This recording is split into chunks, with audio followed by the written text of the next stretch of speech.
여러분 안녕하십니까? 2022년 8월 15일을 맞았습니다. 하나님께서 우리 민족에게 일제의 압제에서 해방을 주신 참 특별한 오늘은 강복주일입니다. 뜻깊은 하루가 되기를 바라고요. 오늘은 특별히 제가 이전에 해왔던 것처럼 그렇게 말씀을 전하기보다 제가 지금 지리산 수련회에 참석하는 여부로 특별히 말씀을 전할 그런 시간이 없어서 제가 이전에 썼던 책 2015년도에 창세기 책을 제가 발간했는데 거기에 들어있는 저의 묵상집의 한 편을 제가 낭독한 것으로 대신하려고 합니다. 창세기 8장 1절로 12절까지 말씀인데요. 제가 8장 3절에서 5절을 봉독하겠습니다. 물이 땅에서 물러가고 점점 물러가서 150일 후에 줄어들고 일곱째 달 곧 그 달 11의 날에 방주가 아라랏산에 머물렀으며 물이 점점 줄어들어 열째 달 곧 그 달 초하룻날에 산들의 봉우리가 보였더라. 아멘. 지금 우리는 연속되고 있는 노아 홍수 심판의 날들에 대한 이야기를 우리가 지금 묵상하고 있습니다. 노아의 가족 8명은 하나님께서 집행하시는 홍수 심판의 바다에서 언제 배에서 나올지 모르는 긴 시간과의 싸움에 들어가게 됩니다.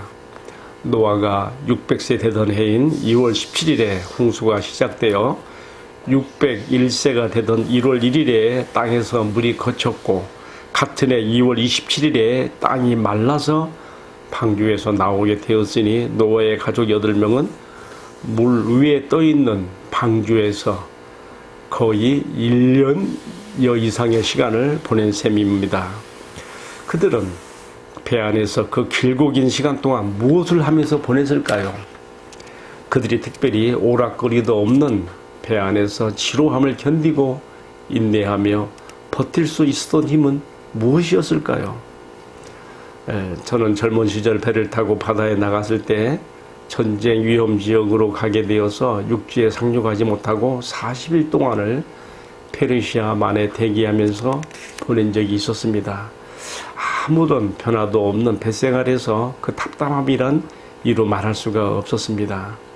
배 안에서 보이는 사람이 매일 그 사람이고 갑판에 나가보면 보이는 것이 수평선뿐인 바다에서 시간은 정말 더디고 지루하게 흘러가는 것 같았고 아무런 변화도 없는 물 위에 떠서 생기를 잃어버린 채 정신적으로 돌아버릴 만큼 인내의 한계를 느껴본 적이 있었습니다. 배 안에서 사람들은 카드놀이도 하고 가끔은 술도 먹고 도박도 하면서 소일거리를 찾아 지루한 시간과의 싸움을 하면서 견디는 것 같았는데 나는 그때 오로지 성경 읽기에 몰두하며 시간과의 싸움을 하였던 것 같습니다. 노아의 8식구는 거의 밖으로 나갈 수 없는 배 안에 갇혀서 1년여 세월을 어떻게 견뎌내고 죽거나 병들거나 정신 이상이 되지 않고 살아남았는지 아무리 생각해 보아도 답이 나오지 않습니다. 여러분 그렇지 않겠습니까? 제가 지금 잠깐 저의 의견을 덧붙여 보겠습니다. 그 배 안에는 각종 동물들이 함께 타고 있습니다. 그 동물들이 우르대는 소리와 또 그 동물들이 쏟아내는 그런 배뇨들과 또 그 동물들에게 음식을 줘야 되는 것, 또 동물들이 배설한 것들을 치워야 되는 일 등등 정말 그 답답하고 힘든 그런 가운데서 노아의 8식구가 보냈을 1년여 시간을 생각하면 정말 그들은 대단한 인내로 그 시간을 견뎌냈다는 것을 생각해 보게 됩니다.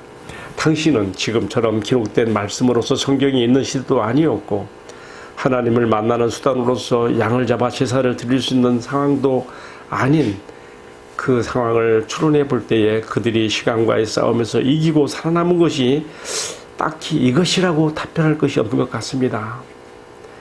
아마 그들은 배 안에 함께 타고 있던 각 동물들의 음식을 챙겨주며 그들의 배설물을 치우고 청소하면서 그렇게 1년의 세월을 보냈을 것입니다. 그러나 이런 일만 하면서 1년 시간을 보냈다고 하기에는 정신적으로 너무 힘들었을 터인데, 그러나 중요한 것은 그들이 그 시간과의 싸움에서 살아남았고 마침내 1년여 시간이 지난 후에 배에서 무사히 나오게 되었다는 것입니다. 오늘의 말씀은 홍수 150여일이 지난 이후의 일들을 기록하고 있는데, 노아와 그의 가족들이 얼마나 땅을 밟고 싶었으면 아직 하나님께서 이제는 배에서 나가라 이렇게 말씀하지도 않았는 시점인데도 배의 창문을 열고 까마귀를 내보내서 물이 강한 여부를 알아보고자 했을까 이해가 갑니다.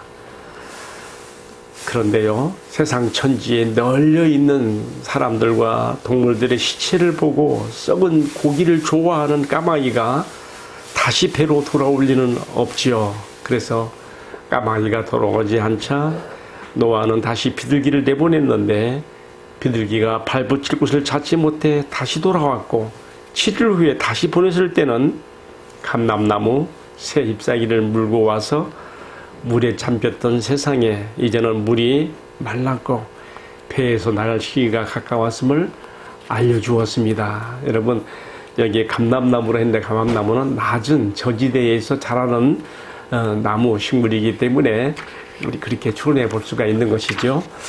자, 아직 하나님께서 배에서 나가라고 하지 않은 시점이었지만 노아는 답답하게 갇혀있는 배 안에서 시간과 싸우느라 지쳐 가기보다는 스스로 희망을 찾았고 마침내 비둘기가 입에 물고 온 푸른 감람나무 잎사귀에서 생명과 자유와 희망을 보았습니다.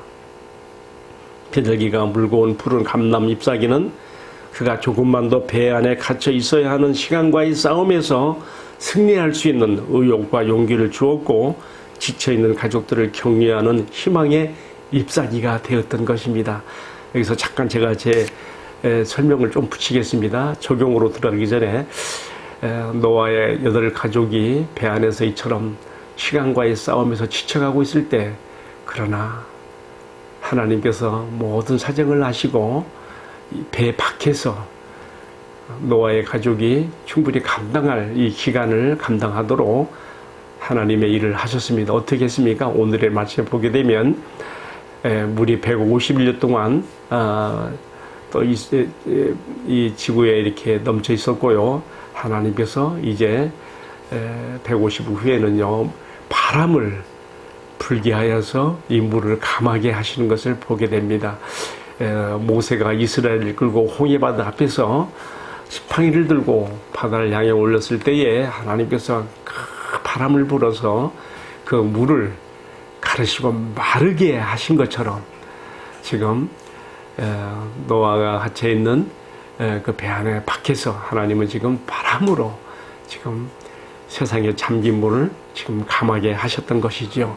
하나님께서는 배 안에 있는 노아의 가족이 어떤 어려움 가운데 있는지, 그들이 어떻게 시간과의 싸움에서 지쳐가고 있는지 다 아시고, 이처럼 배 밖에서 하나님이 하실 일을 하셨던 것입니다. 우리가 이런 일을 하고 있을 때, 시간과의 싸움에 우리가 힘들고 고통 가운데 있을 때 하나님께서 나의 밖에서 하고 있는 일을 생각해야 될 것입니다. 이제 오늘의 말씀 적용으로 들어가 볼게요. 사방으로 오교쌈을 단 것 같은 시련에 처해 있을 때, 그리고 끝을 알 수 없는 시간과의 싸움에 지쳐갈 때 그대로 주저앉아 정신적으로 영적으로 황폐하게 되기보다 노아가 했던 것처럼 내가 밖으로 나갈 수 없는 배의 창을 열고 까마귀와 비둘기를 내보낸 것처럼 나에게 희망을 가져올 그러한 사인들을 찾는 것이 필요한 것 같습니다. 그런데 이왕이면 까마귀보다 비둘기를 내보내는 것이 좋을 것 같습니다. 까마귀는 나에게 희망의 잎사귀를 물어다 주지 않고 자기가 날아갈 곳으로 날아가 버렸기 때문입니다. 나도 노아처럼 비둘기를 날려보내겠습니다. 그리고 그 비둘기가 물고 오는 푸른 감람나무 잎사귀에서 희망을 찾고 인내하며 마지막 시간과의 싸움에서 이기도록 하겠습니다. 자, 그렇다면 여기서요, 제가 또 설명을 덧붙입니다. 여기서 노아가 창을 열고 비둘기를 날려보내는 것을 우리가 어떻게 영적으로 해석할 수 있을까요? 배에 창을 열고 비둘기를 날려보내는 행위를 기도라고 한다면 나에게 푸른 감람나무 잎사귀를 물어다주는 비둘기를 성령님의 역사로 해석하며 받아들이고 싶습니다. 성경에서 성령님은 비둘기같이 온유하고 평화와 평안을 가져다주는 분이기 때문입니다.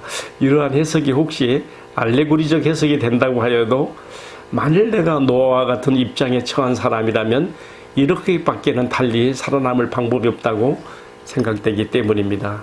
한편 오늘의 말씀에 등장하는 까마귀와 비둘기를 보면서 그리고 그 새들에게 나타나는 특성과 결과를 보면서 주님께서 나에게도 주시는 교훈이 있습니다. 너는 까마귀 인생이 되지 말고 비둘기 인생으로 살아라 하는 교훈입니다. 자유의 창공에 날려주었으나 썩은 시체 고기가 좋아서 주인의 보내심을 망각하고 날아가 버린 까마귀처럼 이 세상과 세상에 속한 것들의 정신을 뺏기는 자가 아니라 자유의 창공에 날려주었으나 썩은 시체들이 역겨워 다시 주인에게 돌아왔다가 다시 날려져 푸른 감람나무 잎사귀를 물고 온 비둘기처럼 세상과 세상에 속한 것들의 마음을 뺏기지 않고 보냄받은 사명에 충실한 비둘기 인생이 되어 성령 충만하고 순결한 인생으로 살아가기를 마음 깊이 새깁니다. 기도하겠습니다. 사랑하시는 주님, 내가 노아처럼 시간과의 싸움에서 힘들고 어려울 때 그대로 주저앉아 있지 않게 하시고 희망을 찾는 자가 되게 하시며 기도와 성령님의 역사 안에서 희망을 찾고 승리하는 자가 되게 하옵소서.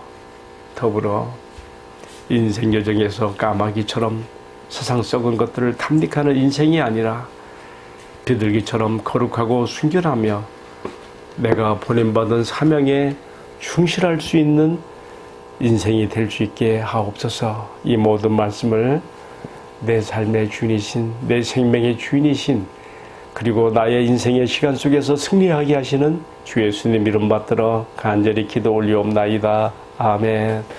예, 마쳤습니다. 감사합니다.